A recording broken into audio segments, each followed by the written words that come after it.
I think first of all, we spend a lot of time at work. And if you are anything like me who really enjoys working and spending time with people trying to achieve something, then it's fairly important that when you go up and get to work, you do it with a happy smile. I think we get the best versions of ourselves when we are in surroundings where we feel safe, where we feel that we can speak up without trying to be somebody that we are not, when we know what is expected and what we are allowed to know.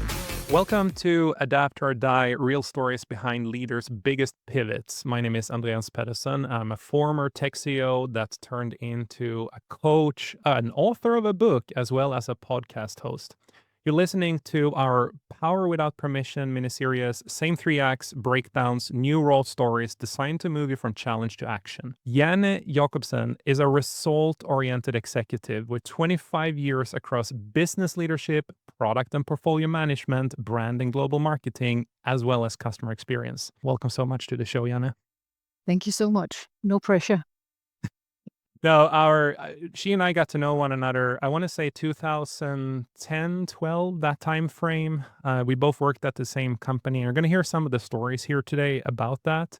At the time, I was a very new people manager, and Janne was one of the few people I really felt I could confide in, have really good conversations. She always took the time to sort of lead and mentor and coach me, and I will always be grateful for that, Janne.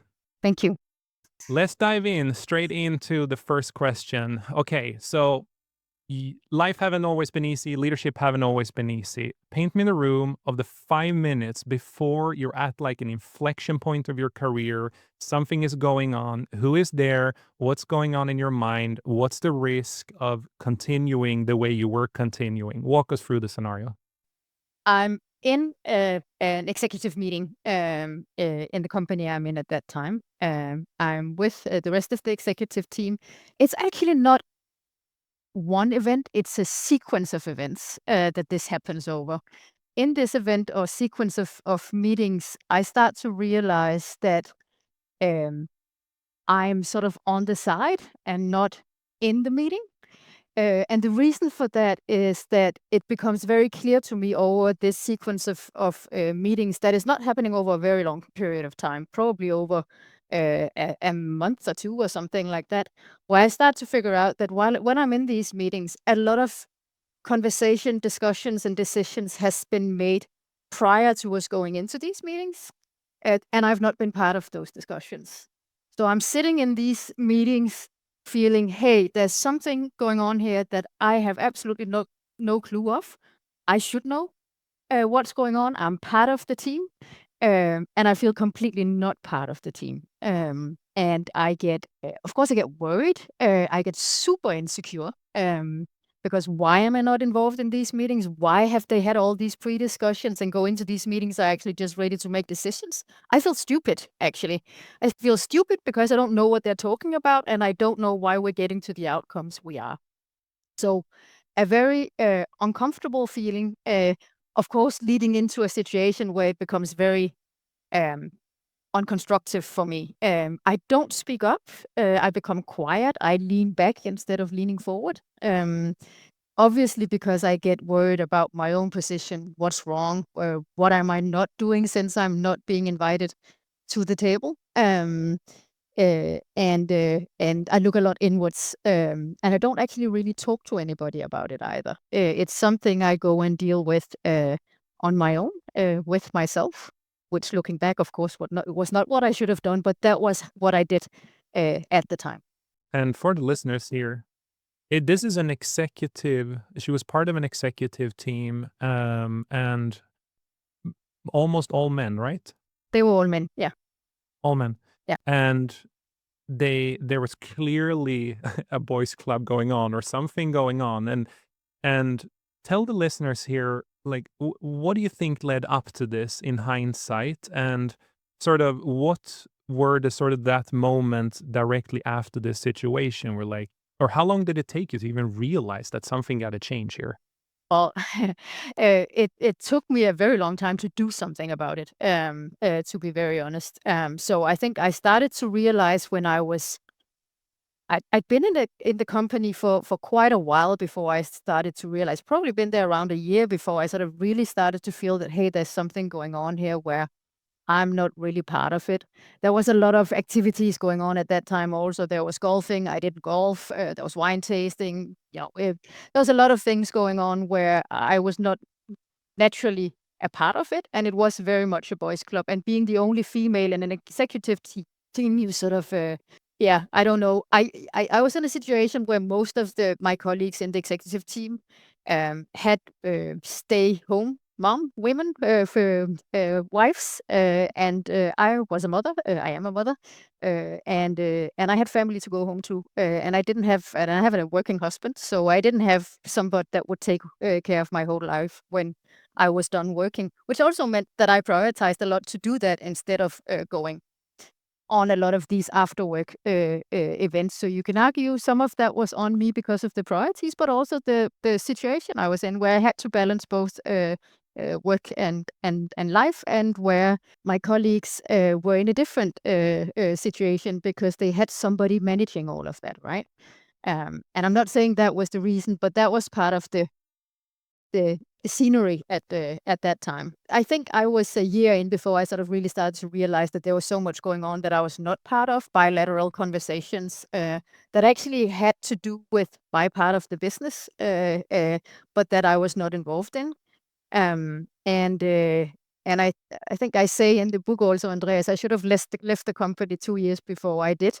It was Mhm. unhealthy for me to be there the last 2 years, but I was stubborn. I didn't wanna give in. I felt that it was a failure, if I did that. I felt that I was leaving a fantastic team behind if I did that. So I stayed, which in the end was super unhealthy for me, right?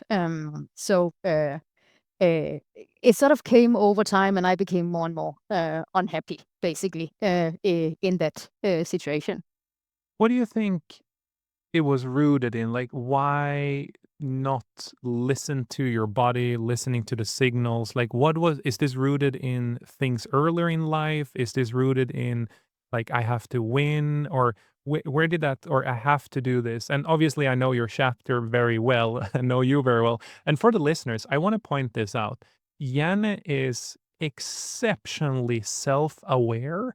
And she and I have kept contact over this decade, more than 1.5 decade ago. And I was actually surprised, Janne, based on how strong you are, how I always seen you as a very powerful voice in the room and hyper self-aware with an extreme emotional intelligence. So it can, dear listeners, it can happen to the best of us. Why were you blindsided that time? It was my first sort of role, sort of big executive role with P&L responsibility. It was the first time I was driving sort of a real business unit. And it was very important for me. Career-wise, it was very important for me. It was something I really wanted to do. I was very excited about it. I thought it was a fantastic area that I was working with. I thought it was super interesting. I actually believed I could make a difference. So I think I wanted to prove to myself that I could do it. I also wanted to prove to the surroundings that I could do it. And so I think it was probably a mix of that. Um, uh, and then you ask, is it something rooted into my background? I'm super competitive. I've done competitive sports. I come out of parents that are very good at what they do in their professional careers that are very different than mine. Right? My dad is an artist. My mom was a school teacher for 40 years and very good at it. So they've always been. The bar has been very high, so I think that was definitely with me as well. That I really wanted to prove that this was something I could do. So I felt that I stayed on for that long because I wanted to prove to myself that I could do that, but I definitely also wanted to prove it to the rest of the world, to be very honest. Never gonna do that again, but that's we're probably gonna come to that later. If you were to go back to yourself and have a conversation with yourself all those years ago, and you did mention that you did not have a coach, you did not really talk to anyone, which again is opposite of who I know you to be. You're very open, vulnerable, and lead with, like, you are who you are. What would you tell yourself? Well, I would definitely tell myself to not try to be something that I am not. So I think in order for me trying to fit in that period of time where I was super uncomfortable, I felt that I had to develop leadership skills, you can argue. That was definitely not me. It was sharper elbows. It was being louder in meeting, being more tough in my vocabulary, being more sort of what I would probably say, sort of without sort of saying anything bad about anybody, but male traits, sort of more masculine leadership traits, which is not me at all. But I felt that I had to do that in order to be taken serious by the rest of the leadership team.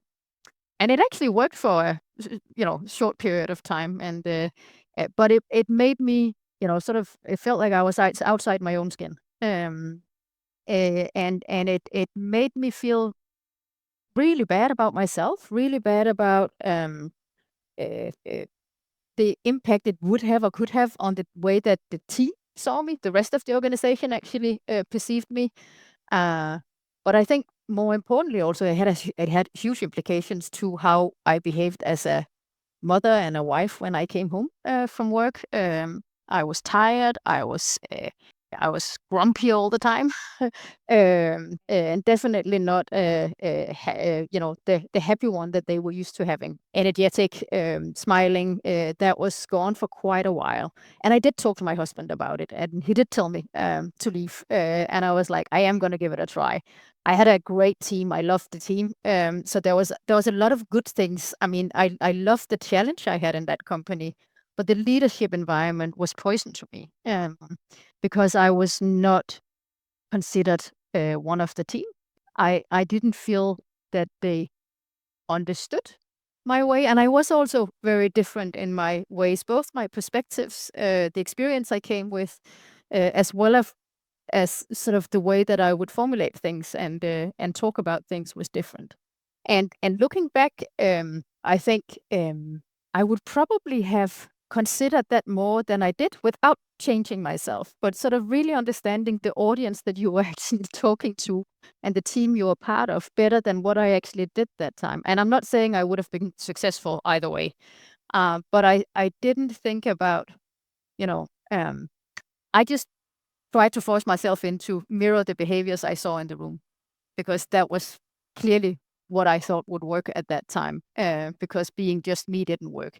And I think if I had adjusted the me part a little bit so that my colleagues would not get maybe as uncomfortable. I am a very passionate, dedicated person, and the passion can probably be overwhelming if it comes in too big of a dose, and especially if it becomes sort of what other people would consider emotional. And I think the younger me probably had a little bit more of the emotional dose in when I talked than what I have today. And that was some of the things that I was less aware of at that time. But it was also a lot of the learning I took with me afterwards. The sort of when you lean in, and I always think you should lean in. What do you lean in with, and how do you dose that? And I'm not saying that that I should not. I mean, I wouldn't be me if I didn't bring all of that to the table. But you can choose how much to dose it. And I think that's some of the things that had I known that, I would probably have landed in a better spot than what I did at that time. Probably. I've heard this story so many times before. Your story here is actually one of the main reasons why I wanted to write the book. I meet a lot of professional, brilliant, smart women that starts second guessing and starts removing who they actually are, and they are trying to lead with what I even didn't understand, maybe even up to recently. I still don't understand the difference between masculine and feminine authority. But I do think I've seen a lot of women trying to go the masculine authority energy route only to basically lose themselves. They slowly move the goalpost. They want to be a pleaser, and they so desperately want to fit in. And it isn't sometimes when I work with people, and I'm coaching or mentoring them, we need to stop some of that, and we need to start like finding their brilliance, finding their unique skills. And like you said, it's a matter of amplifying the right Mhm. skills in the right moments, but also knowing when your skill and your uniqueness can be overpowering for others and where you have Yeah. to dose it slowly. So this is the one of the main reasons for the book and why it was written. So I love your part of that story, Anna. And for the listeners, go to leadersadapt.com/book. The book is dropping on September 25th. We have stories like this as well as many other amazing stories. And I'm so proud of, I'm trying not to swear here. I am extremely proud of how far all of you have come. And Janne, like I said, you were one of my first mentors, or I at least labeled you as it. I'm not sure if you labeled me as it, but that's a different conversation. So what's the moment where you're like, okay, enough. I got to deal with this. I got to do something different. This is not like, I mean, you made small changes. Your husband pointed it out, but how did it come to an end? Well, I think the company actually made it come to an end. Mhm. We went through a lot of change in the company. It was quite evident that I was not in a good place. And when you're not the best version of yourself, it also shows in your results. Period. Basically, we made an agreement. They let me go, or I was let go. And that was the first time in my career that I was actually let go of anything. I've been very fortunate throughout my career. And I think the minute it happened, I was not surprised. I think we had seen this coming for a while, but it still hurts quite a lot when you are ambitious and then you don't want to see yourself in that spot. I will say that it was the best thing that could happen to me. I should, as I said before, had done it quite a while before I actually did it myself. Now they made the decision for me. Then I was in a position where I was suddenly, so what do I do now? And I'm not very good at that. I love working. I love what I do, and I've always done it. So I was at that point where I was like, "Oh my, what do I do now?" And everybody told me, "Janne, you've been working for so many years like crazy. Take a rest." And I was like, "I can't do that. I can't do that." But I did, and I had a coach, and the purpose of the coach was actually to help me figure out what is it I do not want to do next. Not what do I want to do, because I thought I could do many things, but it was super important for me not to end up in a similar situation again. And of course, there are never any guarantees. But I thought, going through the path of saying, what is it that's important for me that I do not end up with? And a lot of this is about culture, company culture. So I spent time with a coach, and that was extremely good at helping me, asking the right questions, so to say. So helping me to find the answers, because I honestly didn't know when I started the coaching what was it actually that was triggering me. I Gold. think that was that part. Absolutely gold, Janne. And the thing is, it's not what you say yes that makes you successful. It's what you say no to, and also what makes you feel good. Can you elaborate a little bit more of why the company culture matters so much and why more people should use that as a deciding light when they're picking their next gig? I think first of all, we spend a lot of time at work. And if you are anything like me who really enjoys working and spending time with people trying to achieve something, then it's fairly important that when you go up and get to work, you do it with a happy smile. I think we get the best versions of ourselves when we are in surroundings where we feel safe, where we feel that we can speak up without trying to be somebody that we are not, when we know what is expected and what we are allowed to be, so to say. And it was very important for me to end up in a culture that would embrace who I am without me having to try to fit myself into something that I would have a hard time being. So the cultural part became extremely important for me, and still is sort of a key part of the choices that I make and what I say no to also today. And of course, you don't always know. You will have to try and figure out through your interview process, and sometimes you learn stuff after you've joined the company. But I will say that if you upfront sort of do a little research on your companies and talk to people, then you get a pretty good feel upfront of what it is, right? And I've been fortunate ever since, so it's been a very good tool for me. Dear listeners, if you hear this, I want to point it out and just underline it. pick the company based on the culture, do your research ahead of time. It's not just about salary, promotion, titles, responsibilities, authority, because it's like picking a friend. You don't want to live with a toxic friend or hang with a toxic friend. And you cannot change cultures.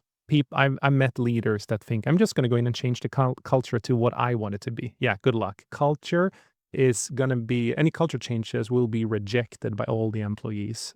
So just assume you take on what you already will discover in the interview process. With that said, I also want to add one thing. If you discover that you joined a company where you thought the culture was one thing, or if you're a listener today and you're in a company that you just know that culture is toxic, you might not be aware that you are slowly changing and moving the goalpost and becoming someone that is in the long run going to have a worse career and have worse opportunities to achieve what you want to achieve. Do not compromise on culture, I beg you. Janne, anything more on the company culture? No, I think we probably covered that part. I know you probably Oh, have more questions, Andreas. I do. Okay, so you're now moved on. You have rediscovered who you or what you're willing to compromise on and what you're not willing to compromise on. Tell me, how does your life look today? And what are sort of the key gold, most important nuggets you can share with the listeners of how you got there? Today, I'm senior vice president at a international company. I'm in a company that's developing a lot. So we're driving a lot of change. And when you drive a lot of change, it is very important that people feel that they are actually in a safe environment. It's a lot easier to drive change if people feel that they are safe. So I find change fun. So I'm in a good place. I'm in a place where I feel that I'm part of driving an important change with people that are willing to lean in and be part of that change. Because there is a culture where it is allowed, you are allowed to speak up, right? And I think the past couple of companies I've been in have been with those type of cultures, and it means so much for the success of the companies that you have those environments where people will actually uh, believe in the future because there is leadership that is actually paving the way and trust in the abilities of the people that are there. So that's where I am today. I think it is it's a super good spot to be in today. I'm also at a spot today where I'm mentoring more people than I never done. I mean, I mentored you many years ago. That was probably sort of the early start of my mentoring, and you were probably sort of a trial, Andreas, and that went pretty well. And I'm not going to take the credit for that. And today you're You were mentoring me. absolute. You should take credit, and you were an amazing catalyst for me, Anna. You really were. You helped me understand the power of emotional intelligence and truly paying attention to the counterpart. Thank you. And I'm right now trying to do something similar for a lot of young leaders, both within the company I'm in, but also in other companies and through people in my network that are pushing their young leaders to me to support them.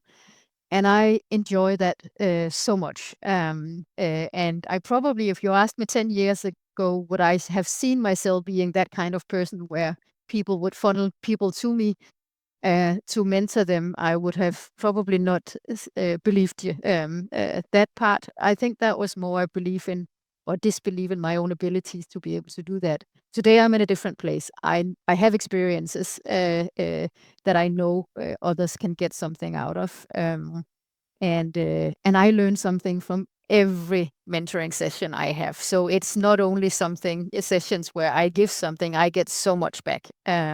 So mentoring young leaders and leaders that are 10 or 15 years younger than me is such a privilege today.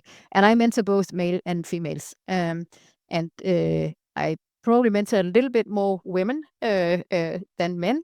But it is very important for me to have a mix because I don't think we're going to change anything without having strong male and female leaders that will collaborate and help to lift each other. And if we want more women in leadership, we need the men, both as colleagues, but certainly also to support us. on that journey. So this is a very important piece of work for me today. What happens, Janne, when you see boys club behavior today, or you see behaviors in companies, in organizations, or even when you're mentoring some of these young women or men? Yeah. How do you Um, attack it today? so it still happens a lot. It even happens in companies where you have good cultures, and it doesn't happen because people want it to happen, in most cases at least. It simply happens because they don't think about it. I've always worked in very male dominated industries. I've always worked in tech, and per definition, we have more males in those kind of companies. And you have a jargon, you have a way of talking together, you have a way of understanding each other, that when you come in as a female, and often, even in the company I'm in today, I have female colleagues, especially in our research and development areas, where women quite often find themselves as the only woman in the room. And some of them that I talk to, not only in my own company, but also in other tech companies, sometimes find it hard to speak up because there's so much talk going on, and they feel that they have to really lean in order to actually say something, and they do not feel confident enough to do it. They feel that they're not going to be listened to. Sometimes that's not true at all, but they need to raise the flag and say, I am here. I do have something I would like to say. And quite often, I'm going to dare to say we, as women, are a little bit careful doing that. So I think what is very important, and what I'm reminding myself every day still, is to raise the hand and say, I also have something I would like to say. So I think for the female leaders, we have to lean in more, but lean in our own way, right? Don't try to be your male equivalents. Be you, but lean in and dare to speak up. In most cases, it's going to go very, very well. And if it does not, address it. Um, and I think that's some of the things that when you grow a little older and become wiser, as I am now, you also dare to address it more, right? So I do that quite a lot. If I see it, I address it. But I would also admit that today, I'm also in a very, we're not that many women in the leadership team that I'm in today, but we are few. And I sometimes find myself leaning too much back. There's so many clever people in there, and sometimes I feel like I don't have anything to offer, and I have to force myself. And I made an agreement with my boss that if I've been quiet for a long period of time, then he will nudge me. Just ask me if there's anything on my mind, anything I want to add to the conversation, because you can fall back into that behavior even when you are as aware as I am. And unfortunately, we as females have a tendency to sometimes lean a little bit more back when we are the minority in the group, which I think in some industries, this is quite often the case. So we also have to make an effort, because it's not that our male colleagues does not want to hear what we have to say, but don't expect them to just ask you all the time. You have to sort of bring yourself to the table and become part of the conversation, and believe that what you have to offer is actually going to be valid. And you're probably sitting in the chair you're sitting in because you have something to offer. Exactly. I want to take this conversation in two different directions. So now I have a little dilemma. But first, I want to point out that it's amazing that you can have that open and frank conversation with the person you're reporting to, and the person actually does it. I think that's what I define as a great male ally, that are truly there to support you and truly see you who you are and the value. And for the listeners out there, especially the women, I want to point out, be brave, and do you take the advice here Janne said. Go, if you have a male manager, turn them into the supporter of you. Don't wait for them to come to you. Super important. The other thing I think it's super important to call out, and we talked about that as we were writing the book. Again, go to leadersadapt.com/book, launching September 25. You said something that could have been a little provocative, which was you don't believe in she councils where it's only women. Yeah. Can you talk a little bit about that? I've been over the last 10 years been invited to a lot of key councils, and I've also joined a few of them. And I think the problem with I think it's fine for women to have networks where it's women. But I think it's very dangerous to isolate it to that, because I think those forums can have a tendency to be reinforcing the problems. We have the same problems, we reinforce them, but actually we're not talking to our male counterparts that could actually help us to resolve some of these things. I don't think we're going to resolve anything on our own, and therefore I think it is super important that diversity and inclusion is addressed together, female, male, and not sort of in isolation, because I simply don't think it's going to take us where we need it to go. I am part of sort of the female groups in the company I'm in today, because I think it is super important, but I'm also very vocal about why I think it is super important to invite our male colleagues in to the conversation, and they are invited in to the conversation as well. Yeah, so it's So not yes, always, not never. It's the no, mix. yes, And I it think is. that's super important to point out. So if you are sitting in an all women-led council, change happens when you have diversity and inclusion, and then at least invite in, like if the CEO happened to be a man, invite them in, let them sit at the table every now and then. Not to just deliver a laundry list, but to actually have the debate and the discussion to make the change. And I think you mentioned that's something that your CEO does, right? Or Yes. did I remember? Yeah, No, which yeah. is very powerful, very, very great. Before we go into a rapid fire question, you have one story in the book that I felt has to be told on this podcast, and that is when you were offered board positions and the conversation with your daughter. Can you walk the listeners through this? And please Yeah. pay attention now. There is absolute gold in this one. Yeah. So I was very fortunate. It's a couple of years ago now to be offered an non-executive board position, and um, uh, there is, at least in the part of the world where I am, but I think this is the case for all over the world, a search for females in boards, because we all know there are too few of us in there. And my instant reaction to the invitation was, I'm only invited in because I'm a woman. Do I want to be part of this board because I'm a quota they need to fill? And that was the dinner table conversation I had. And my daughter, who is now 18, looked at me and said, but hey, if you're not going to do that, if you're not going to come in and bring your perspectives to the table there, who will? And is this ever going to change? Are we ever going to get females on the boards if you just all say no because you think you're part of a quota? And that's sort of, she made up the decision for me. I was like, oh my, she's right. and and I have two executive board positions today, and I immensely enjoy both of them. And I'm so grateful that my daughter forced me into it. Are you the only woman on those boards today? I'm the only non-executive board member. Yes, on one of them. The other one has several, actually. Okay.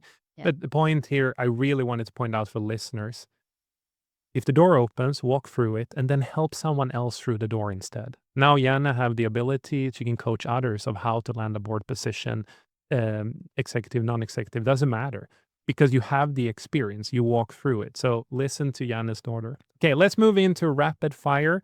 First thing that comes to your mind, Janne, it just is what it is. No redos, no retake. It just is, okay? Quick. First one is, what's one belief you had to retire? That I had to become like everybody else to be listened to. Oh, beautiful. What's a rule that you had to break to improve the outcome for yourself? My own rule of never giving up. And I felt when I left that company that I gave up on something. I didn't succeed, but I gave up, and it was the right thing to do in order to be successful going forward in my career. Super powerful. What does power without permission mean to you? It means that just do it.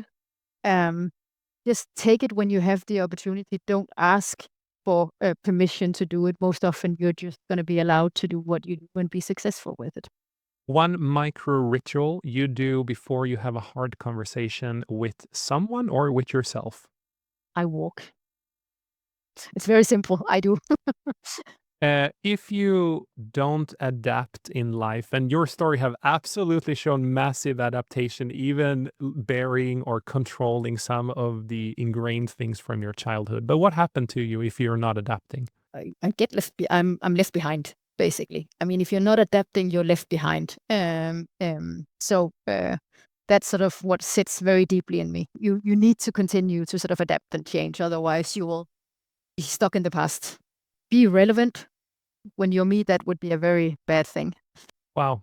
This podcast was extremely good for me, Janne, but you probably figured out I'm a big fan. And thank you for saying as well about the reverse coaching. I think that tend to happen. You lift someone up and then you sort of help one another after a Yes. certain stage. It's been super powerful to have you here. How can the listeners reach out to you? How can they find you or follow you?